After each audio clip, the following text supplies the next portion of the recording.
November 1968, South Vietnam. One Green Beret medic and intelligence sergeant jumped off a helicopter into a jungle where 2,000 enemy soldiers waited, armed with only a medical bag and a rifle. He was shot 7 times, stabbed with a bayonet and filled with shrapnel. But 6 hours later, he walked out carrying 12 men who were supposed to die that day. How does a human being refuse to die when everything says he should? The sun had not yet broken over the jungle of Loc Ninh when the radio started screaming. Staff Sergeant Roy Benavidez, a Green Beret medic and intelligence sergeant, stood on the dirt airstrip, watching the sky turn from black to gray. He could hear the helicopters in the distance, their blades chopping through the thick morning air. Somewhere out there, 12 Green Berets were dying. The call came in at 05:45 hours. Reconnaissance Team Texas had dropped into the jungle 3 miles west. Their mission was simple: watch the trails, count enemy soldiers, report back, stay hidden. But within 90 seconds of touching ground, the jungle exploded. 2,000 North Vietnamese Army soldiers had been waiting. They knew the Americans were coming. They had set up a perfect trap surrounding the landing zone on 3 sides like a horseshoe of death. Machine guns, rifles, rocket launchers, all pointed at one small clearing where 12 men hit the ground. The radio operator's voice cracked through the static. Men down, 4 bleeding bad, surrounded. Can't move, need help now. Benavidez listened as the commanders tried to send help. The first helicopter made it halfway before a wall of bullets forced it back. 37mm rounds exploded in the air around it. The pilot pulled up hard, metal screaming, and retreated. The second helicopter didn't even get close. An RPG rocket nearly took off its tail. The forward air controller circled high above the fight. His voice came through calm and cold. No way in. Too much fire. The LZ is completely covered. Any bird that tries to land is going to get shot down. Inside the command tent, officers gathered around maps and radios. They knew the math. 12 men against 2,000. In the jungle, surrounded, already taking casualties. The numbers said those men had maybe 15 minutes before it was over. Standard procedure was clear. You don't send more men to die. You don't risk helicopters and crews for a team that's already lost. You call in airstrikes, you level the area if you can, but you don't send in rescuers against odds like that. The senior officers started writing the reports that would go to the families. But Roy Benavidez wasn't thinking about procedure. He was 33 years old. He grew up in Texas with nothing. His parents died when he was young, leaving him and his brother to be raised by relatives who had barely enough food for themselves. He joined the army because it was the only way out of poverty. He became a Green Beret because he wanted to be the best. 1 year earlier, doctors told him he would never walk again. He had stepped on a landmine during a previous mission. The explosion tore through his back and legs. In the hospital, they said his spine was too damaged. They said he was done. They started the paperwork to send him home as disabled. Benavidez didn't accept that. Every night in the hospital, when the nurses left, he would roll out of bed onto the floor. He would drag himself across the room using only his arms. Inch by inch, night after night. The pain made him pass out sometimes, but he kept doing it. After months, he could crawl. Then he could stand. Then he could walk. He forced his body to work again through pure determination. Now he stood on that airstrip, listening to 12 men die on the radio, and everyone around him was saying it was impossible to save them. Roy Benavidez had stopped believing in impossible. He looked at the helicopters sitting on the runway. He looked at the sky where those men were trapped. He made a choice that went against every tactical manual, every piece of training, every bit of common sense. The commanders said it was suicide. The pilots said no helicopter could land there. The forward air controller said anyone who went in wouldn't come out. The experts all agreed. There was no way to save those men. But Benavidez saw something they didn't see. Those 12 soldiers didn't need a complex rescue plan. They didn't need perfect conditions or overwhelming support. They needed one thing: someone willing to go get them. He grabbed a medical bag. He picked up an M16 rifle.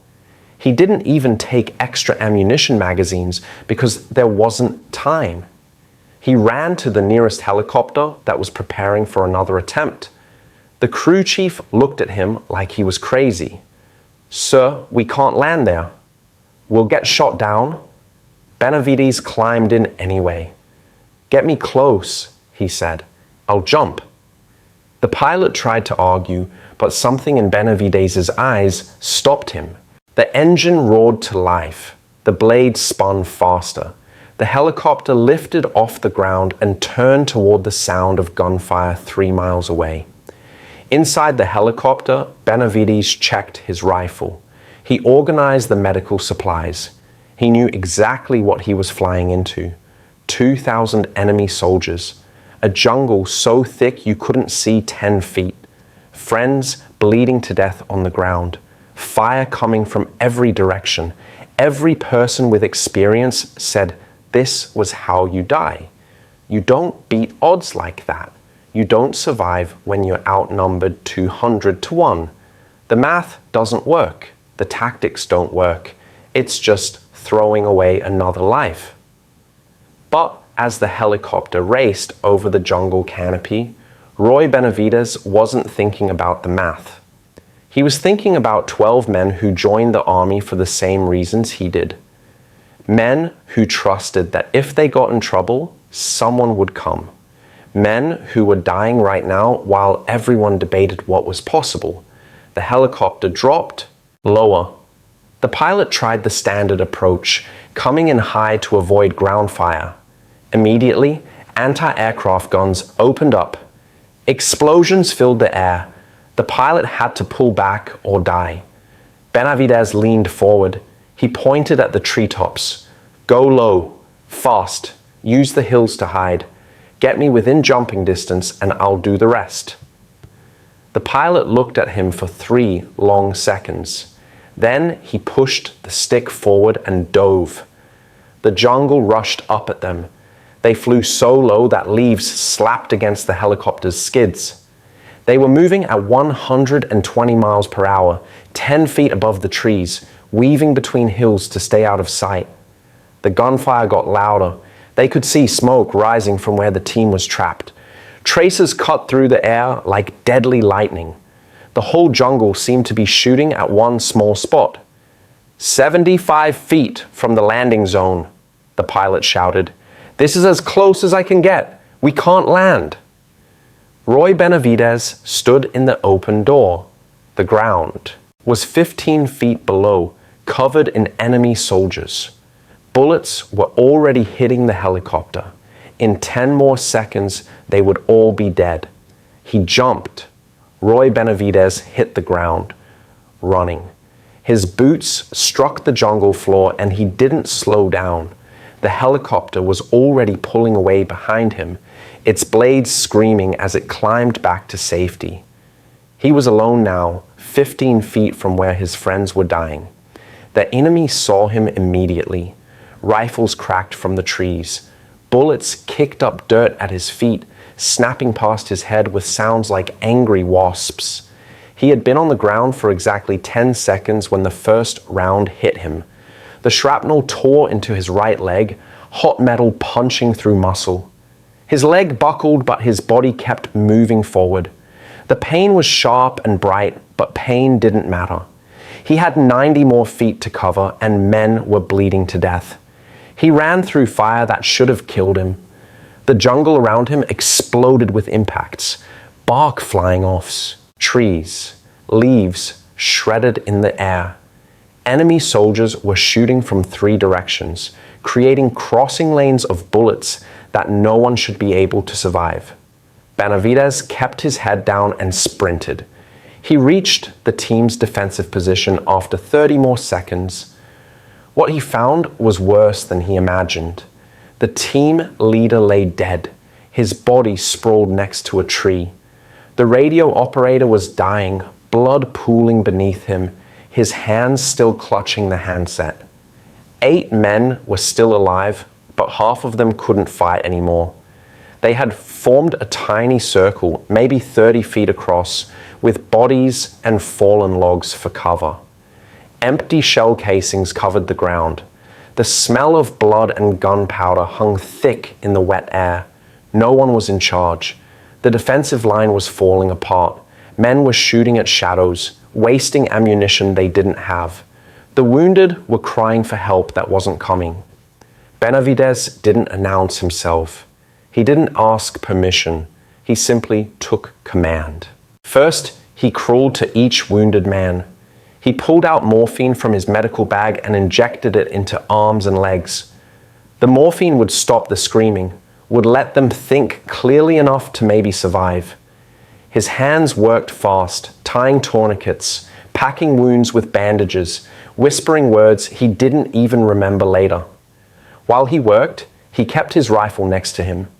When enemy soldiers got too close, he would grab it and fire 3-round bursts, then go back to bandaging. Treat a wound, kill an enemy, treat another wound, kill another enemy. Second, he reorganized the defense. He dragged bodies into better positions, creating stronger cover. He moved the men who could still shoot into spots where they could see the enemy coming. He took ammunition from the dead and gave it to the living. Every movement was done while bullets cut the air above his head. The solution wasn't fancy tactics or brilliant strategy. It was pure physical action. Benavidez became a one-man supply line, a medic, and a shield. When men ran out of bullets, he gave them his. When they were too wounded to hold a rifle, he pulled them behind cover and did their shooting for them. In the first 15 minutes, he saved 3 men who would have bled to death. He turned 8 scattered, panicking soldiers into a working defensive line. He personally killed an enemy machine gun team that had been tearing apart the eastern side of the perimeter. High above, a forward air controller circled in a small plane. He watched through binoculars as one soldier moved like a man possessed, dragging wounded, firing, treating injuries, never stopping. The controller grabbed his radio. "I've got one crazy soldier down there fighting like it's the Alamo," he said. "Get me air support to his position right now." Within minutes, F-4 Phantom jets screamed overhead. They dropped napalm canisters that tumbled end over end before exploding into walls of fire. The flames hit 50 meters from the friendly soldiers, so close that Benavidez could feel the heat on his face. The napalm burned through trees and enemy positions, creating a temporary shield of fire, but the enemy adapted quickly. They saw that one American was directing everything. If they killed him, the defense would collapse. They started concentrating their fire on Benavidez specifically. He was hit again. A bullet punched through his back, the impact spinning him around. He fell, gasped for air, and got back up. Minutes later, another round hit his thigh. He went down on one knee, felt the blood running hot down his leg, stood up again. The other soldiers watched in shock. They saw him get hit and keep moving. One man later said it was like watching someone who refused to understand he was supposed to die. Benavidez didn't think about dying. He thought about the next task. Check that bandage, move that rifle, kill that enemy soldier trying to flank them, drag this wounded man 2 feet to better cover. Every action was small and simple, but together they kept everyone alive. After 2 hours, a helicopter tried to come in for rescue.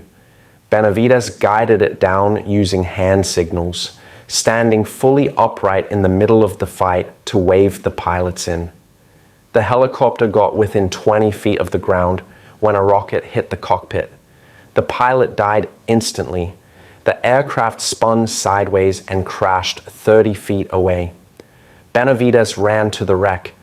Bullets chased him the whole way, kicking up dirt, clanging off metal. He reached the smoking helicopter and pulled open the door. Inside were classified documents that couldn't fall into enemy hands. He grabbed them, stuffed them in his shirt.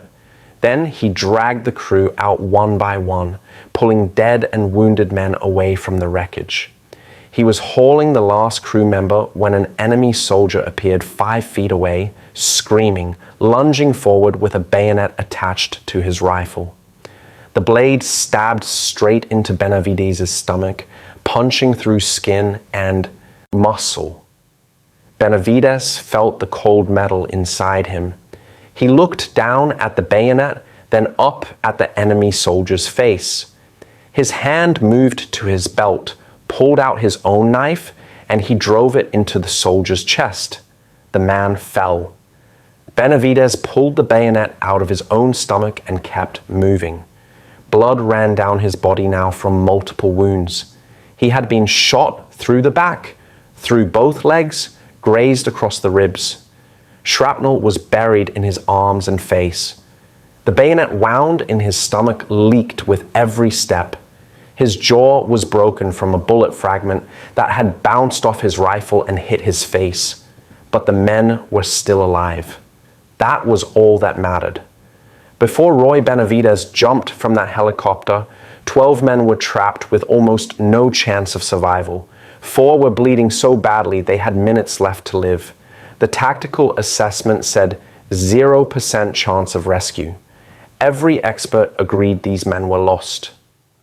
After 2 hours with Benavidez on the ground, 8 men were mobile and fighting. The defensive perimeter had stabilized from a collapsing circle into a real fighting position. Enemy bodies surrounded them, at least 37 confirmed kills, with many more wounded crawling back into the jungle. Medevac helicopters now had a chance to land, but the North Vietnamese army wasn't giving up. 2,000 soldiers surrounded the position. They had been embarrassed by one American who refused to die. Now they wanted revenge. The enemy commanders changed tactics. Instead of attacking from all sides, they focused their entire force on killing Benavidez. They watched him move between wounded soldiers. They tracked his distinctive medical bag. Every gun turned toward him. The next 4 hours became a test of human endurance that shouldn't be possible. Benavidez was shot again and again. Each time he went down, the other soldiers were certain he was dead. Each time he got back up. One witness later wrote in his official statement that he watched Benavidez get hit, fall face first into the dirt, lie completely still for 10 seconds, then push himself up and crawl to the next wounded man who needed help. The jungle had turned into a nightmare landscape. Smoke from explosions and napalm hung between the trees like dirty fog. The ground was churned into mud mixed with blood, spent shell casings, and shredded leaves. Bodies lay everywhere, both enemy and American. The sound never stopped, a constant roar of gunfire, explosions, and screams. The air was thick and hot, hard to breathe. It smelled like burning metal and flesh. Every breath Benavidez took rattled in his chest where bullets had broken ribs. His hands were slick with blood, so much blood he couldn't tell anymore which was his and which came from the men he was treating. He kept working. He had stopped thinking in words. His mind operated on pure instinct now. See a wound, treat it. See an enemy, shoot him. See a brother in danger, get to him. His body moved like a machine that couldn't be shut down. Around hour 4, another helicopter made an attempt. The pilot was brave or crazy or both. He brought his bird in fast and low, following the same path Benavidez had taken hours earlier. The helicopter touched down for exactly 8 seconds. In those 8 seconds, Benavidez loaded 4 wounded men. He picked them up one at a time and literally threw them into the helicopter. He didn't carry them gently. There wasn't time for gentle. He grabbed them by their gear and heaved them through the door like sacks of rice. Enemy fire hit the helicopter from every direction. Bullets punched holes through the thin metal skin. The pilot was screaming on the radio for Benavidez to leave the rest. To get on board, they had to go now. Benavidez waved him off. There were still 8 men on the ground. He wasn't leaving with 8 men still in the fight. The helicopter lifted off, trailing smoke. It barely made it back to base. 2 more hours passed. The sun climbed higher, turning the jungle into a steam bath. Benavidez had been fighting for 6 hours now. He had been shot 7 times. The bayonet wound in his stomach gaped open. Shrapnel was embedded in 28 different places across his body. Both legs were wounded. His back was wounded.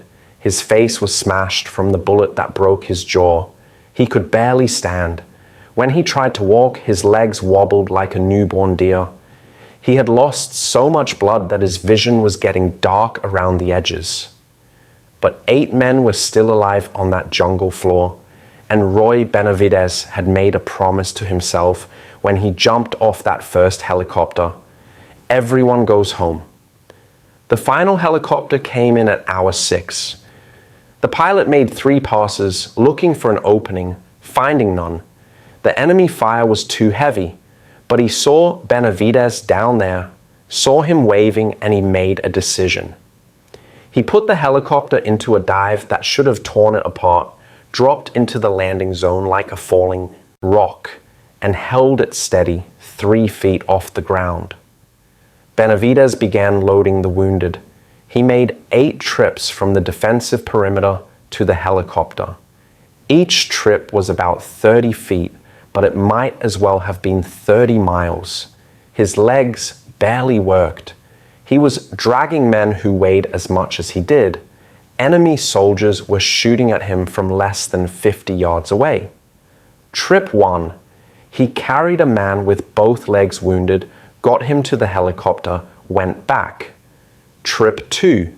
He dragged a man who had been shot in the chest, loaded him, went back. Trip 3. A bullet hit Benavidez in the shoulder. He stumbled, caught himself, kept moving. Trip 4, 5, 6. He moved like a zombie, like something beyond human. His body should have quit. Every part of him was broken or bleeding, but his mind simply refused to stop. Trip 7. He carried the last wounded man to the helicopter, pushed him through the door. Trip 8. He went back for the classified documents and remaining equipment. He gathered everything, stumbled to the helicopter one final time. The crew chief reached down to pull him aboard. Benavidez tried to climb in and couldn't. His arms wouldn't work anymore. The crew chief and another soldier grabbed him by his gear and hauled him into the helicopter like a piece of cargo. The helicopter lifted off. Enemy soldiers ran into the landing zone, firing up at them. Bullets clanged off the underside of the aircraft. The pilot pushed the engine to its limits, climbing hard and fast. Inside the helicopter, medics moved among the wounded. They came to Benavidez last. He was lying in a pool of blood, eyes closed, not moving. One medic checked for a pulse and couldn't find one. He looked at the crew chief and shook his head. They put Benavidez in a body bag. They zipped it most of the way up, leaving his face exposed until they could finish processing the wounded who were still alive. The helicopter flew toward the base. Inside that body bag, Roy Benavidez could hear everything. He could hear the medics working. He could hear the helicopter engine. He tried to speak, but his broken jaw wouldn't work. He tried to move, but his body was finished. Then a doctor leaned over him, preparing to close the body bag completely. The doctor's face was close to his. Roy Benavidez gathered every tiny bit of strength left in his shattered body. He worked his mouth, pulled together saliva and blood, and spit directly into the doctor's face. The doctor jumped back, shocked. Then he started laughing. He called to the other medics. "This one's still alive," he shouted. "Get him on the table now." The count was final when they reached the hospital. All 12 members of Reconnaissance Team Texas extracted from the jungle alive. Some would lose legs, some would carry scars forever, but every single one of them lived when every tactical expert said they should have died.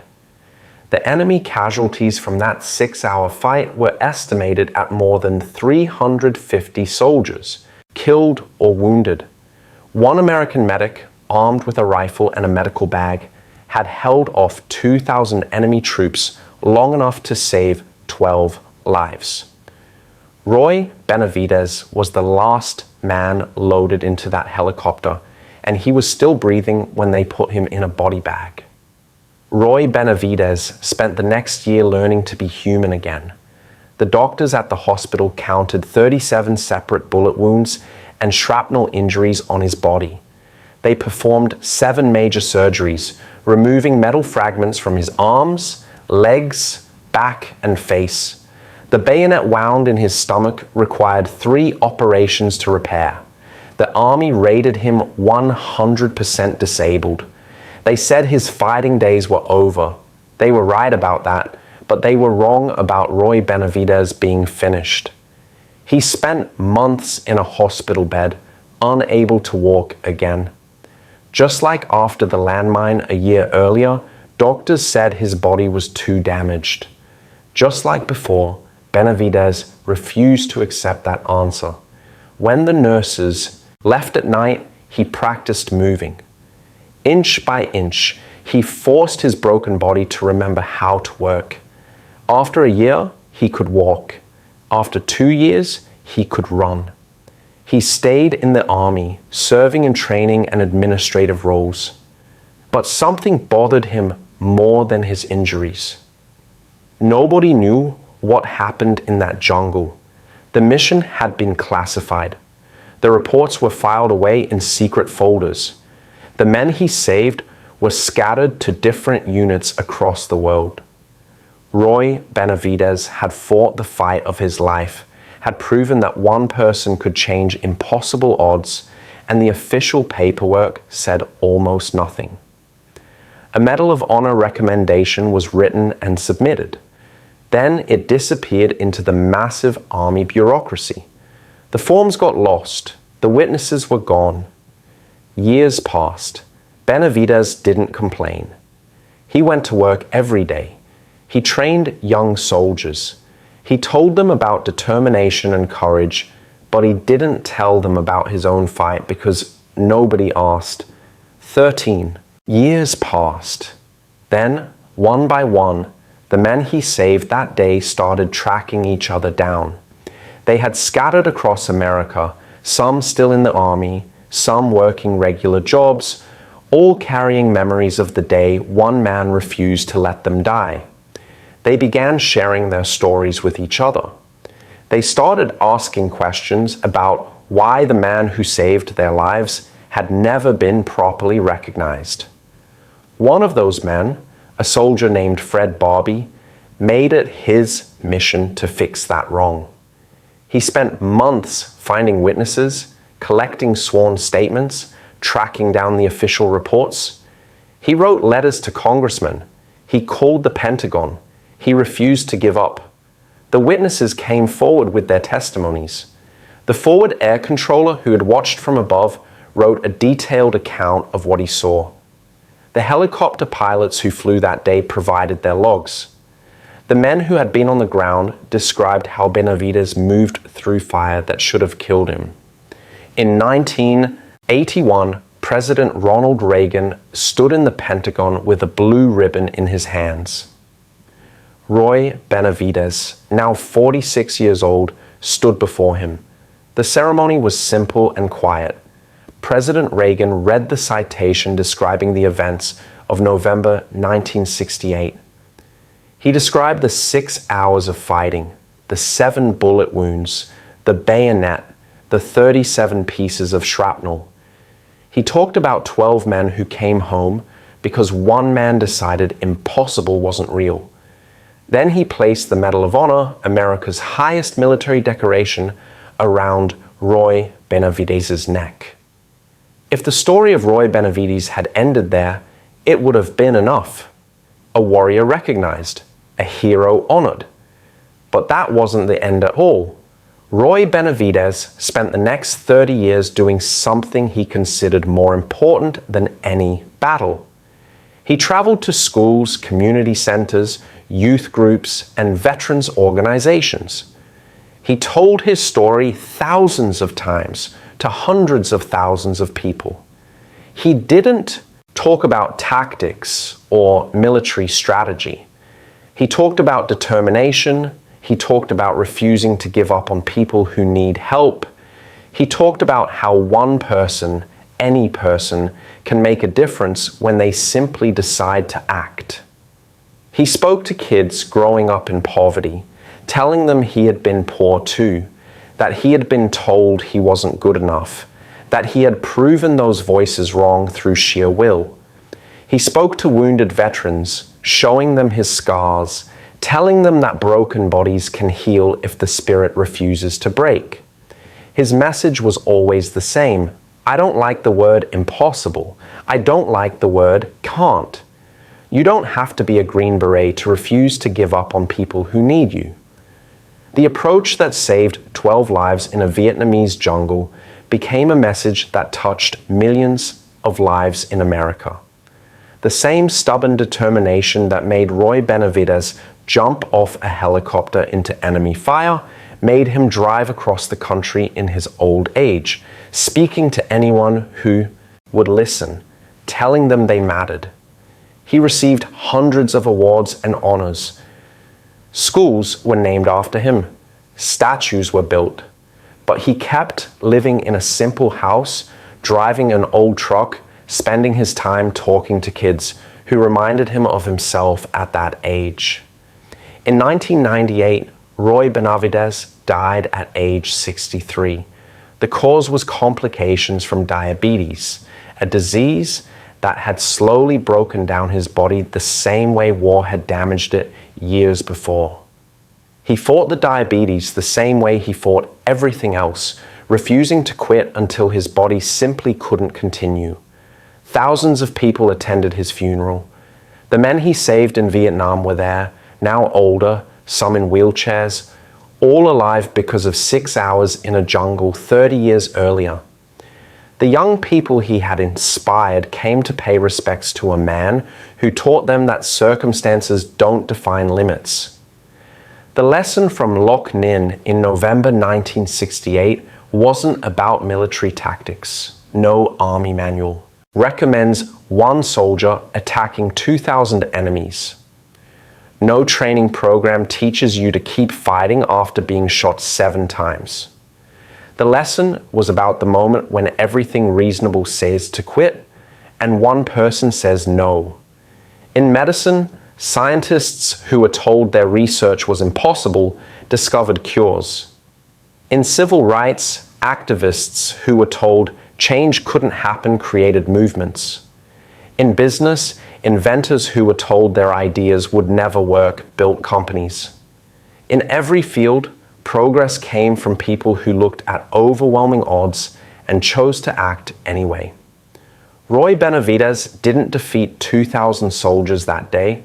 He defeated something bigger The idea that one person can't matter when the odds are too bad, when the situation is too desperate, when the experts all agree it's hopeless.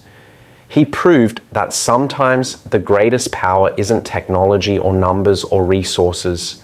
Sometimes it's just the ancient, terrifying decision to stand in the gap and say, not today, not while I'm breathing, not while I can still move. Every person faces their own jungle at some point. Maybe it's poverty or illness or injustice. Maybe it's watching someone they love in danger. Maybe it's a dream everyone says is impossible. In those moments, the conventional wisdom sees to be realistic, to accept limitations, to understand when you're beaten. But the story of Roy Benavidez whispers something different. It says that one determined person moving forward when everything says to stop can change the mathematics of impossible, not through brilliance or strength, but through the simple, stubborn refusal to abandon what matters. The jungle doesn't care about your medals or your training or your equipment. It only cares whether you keep moving forward or you stop.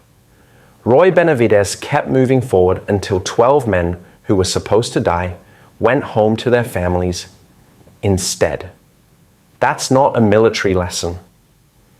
That's a human lesson. And it applies every single day to anyone brave, enough to hear it and act